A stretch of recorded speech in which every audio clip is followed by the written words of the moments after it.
Hi guys! Good morning! Today is Saturday. So, maglalaba na naman ako. Today is nag-i-start ako ng long form videos para sa aking Facebook page. So, ayan. Naglalaba muna ako guys. And as you can see. Yes, my... Sige, cellphone! Yung anak mong puro cellphone. Nagpangit ka. Ni. What is doing? What are you doing? Para sa lunch namin guys. And habang ako ay naglalaba, nagluluto na rin ako.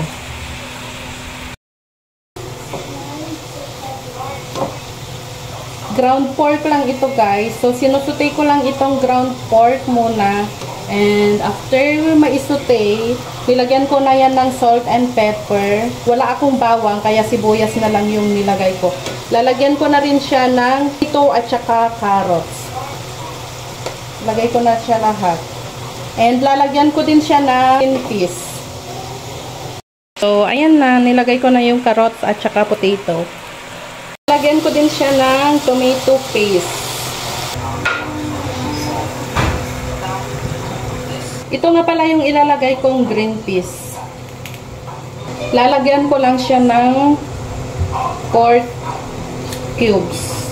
Dagdag ng kanyang lasa. Hindi ko siya ilalagay lahat. Pupunta lang ako sa taas guys kasi titingnan ko yung aking nilalabhan. Pina-off ko na siya kanina sa aking anak na si Lariela. And ito yung main room namin. Tapos dito naman is yung room ng mga bata. And labas ng room ng mga bata, meron na akong laundry area dito. Ito na guys, ang kinalabasan ng aking niluluto para sa aming lunch.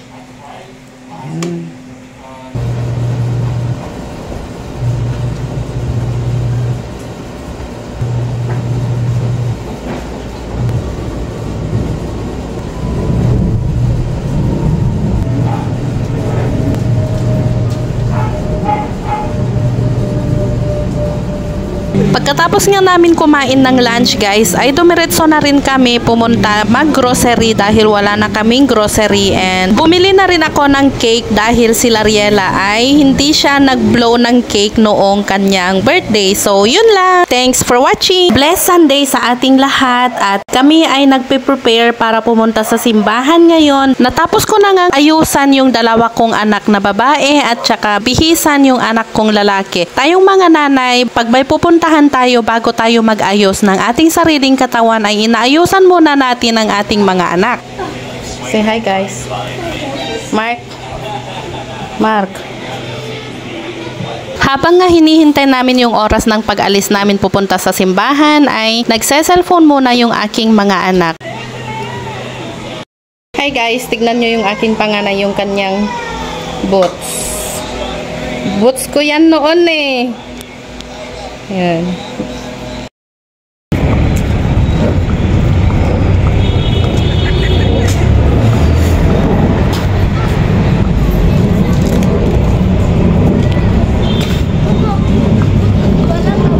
Hi guys.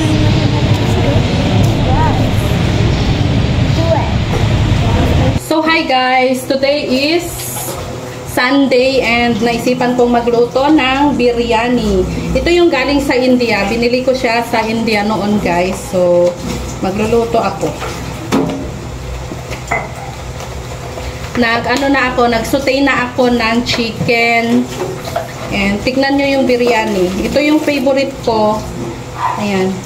Pinapadala din ito ng aking Indian mother-in-law kapag wala na akong ganito dito sa aming bahay. And nandito na, nakamix na yung kanyang mga ingredients dito.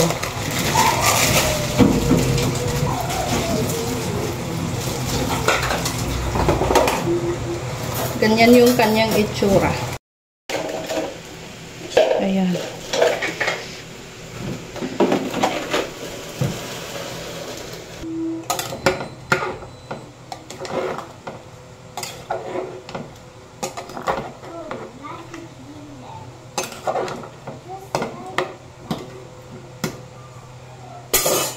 Dadagdagan ko lang siya ng 1 cup of rice na plain rice talaga guys. Kasi kapag hindi ko yan siya dinagdagan, sobrang anghang, ayaw ng aking mga anak. So, 1 cup of rice lang ito. Yung plain rice natin na dito sa Pinas na. Para hindi siya masyadong maanghang. Kasi nagtry ako noon, yung hindi ko siya dinagdagan, yung rice natin. Sobrang anghang niya at ako lang yung kumain. Ayan, sinutay ko kanina yung chicken ng sibuyas, bawang, luya, and kamatis. Sinutay ko siya sa olive oil. And then, after nun, nilagyan ko na siya ng tubig. And pinakuluan ko lang siya saglit. Then, nilagay ko na yung rice, biryani rice.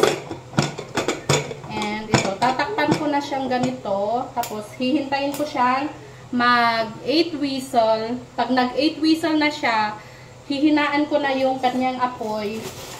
And magta-timer lang ako ng 10 minutes. Then, pwede na siyang kainin. So, yun lang. Ayan, natapos na yung 10 minutes. So, papatayin ko na. And, ayan. Para madali siyang mabuksan. Na arte pakitam daji ko, daji ginagamit mo. Lana! So, ayan guys, pinapagamit ko yung aking anak ng ganyan. Nivea toner para sa kanyang mga pimples. So, ako naman ay nakikigamit din. Meron akong toner, Celetec yung kanyang pero tinatamad akong umakyat sa aming bahay. So, makikigamit muna ako. Ayan, dami niya kasing pimples. That's it for today. Thank you so much for watching. Please follow. Bye! So, hi guys. Magluluto muna ako ng aming lunch. And sinusutay ko lang muna itong sibuyas, bawang, at saka luya. Magluluto ako ng adobong sitaw na may chicken. So, sisutay ko muna. Ito yung aking chicken. Ganyan siya karami.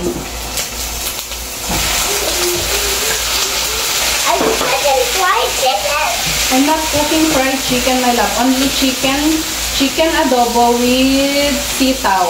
Vegetable sitaw. What is this? Vegetable sitaw. Lalagyan ko lang siya ng black pepper and salt.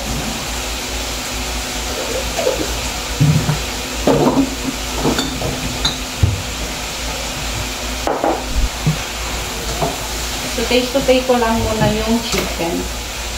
Chicken, tayo nga pala yung palagi kong binibili na chicken kasi yun yung gusto ng mga bata. Pecho daw kasi is parang dry, matigas siya. Lalagyan ko din siya ng bagoong.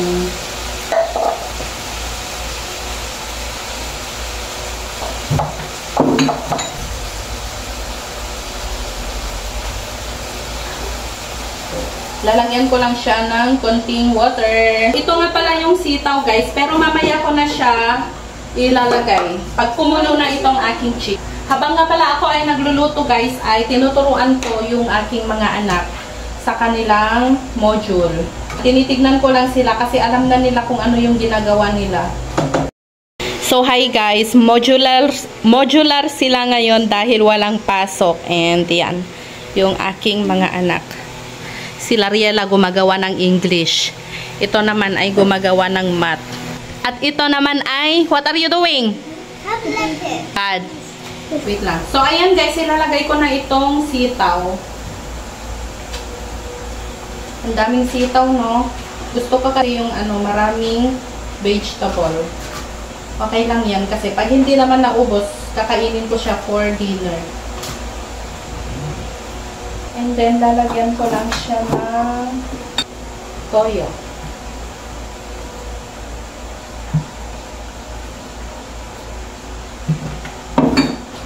And other seasonings.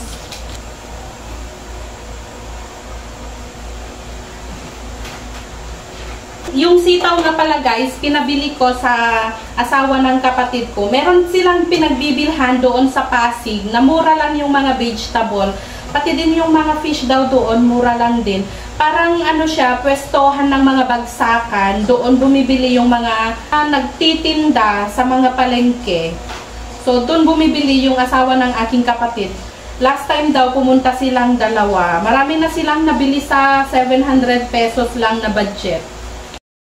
One night in the middle of a celebration, the dude was used to himself. The dude and only wanted to visit the place of the lucid symptom. He wanted to introduce me to the books.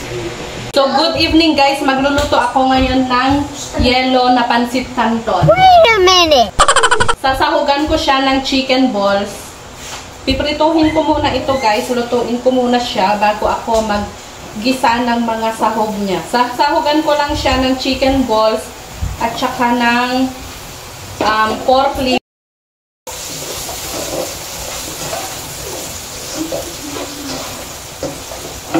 Hahanguin ko lang guys itong chicken balls.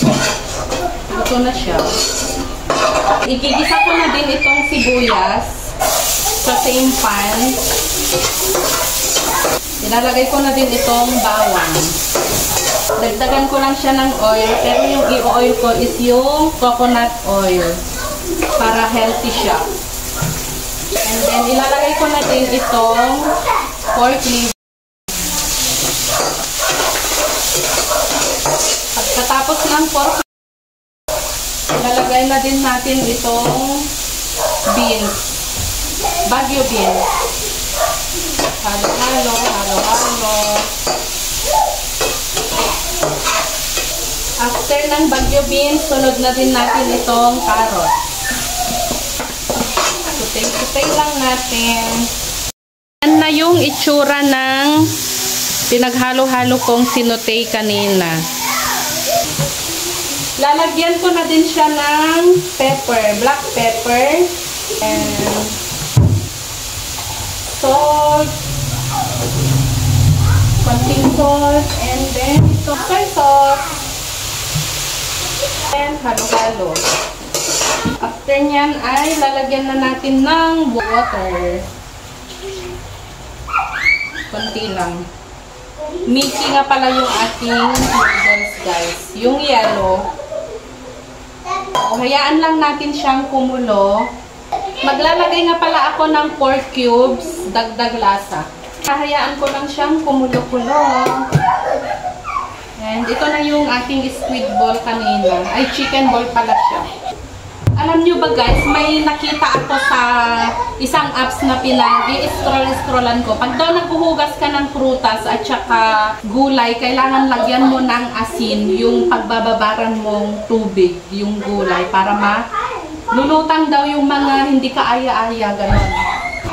So, nilagyan ko lang ng asin yung aking cabbage.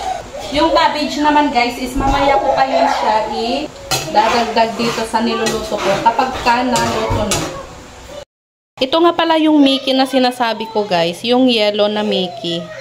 Yan yung ilalagay ko. Kumukulo na yung ating tubig, so ilalagay ko na rin yung itong Mickey noodles.